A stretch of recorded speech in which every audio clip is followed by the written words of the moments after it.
Hey guys, today I'm going to show you how to add users in project role in Jira.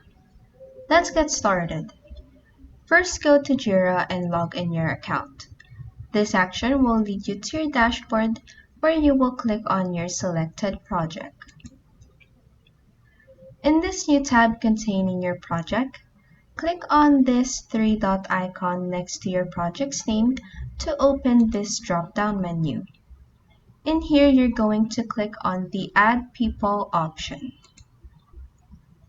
This pop-up will open where you will type in this field the name or email of the people or the person you want to add to your project. You may also choose to add them from Google, Slack, or Microsoft. Next, in this field, choose your preferred role for them.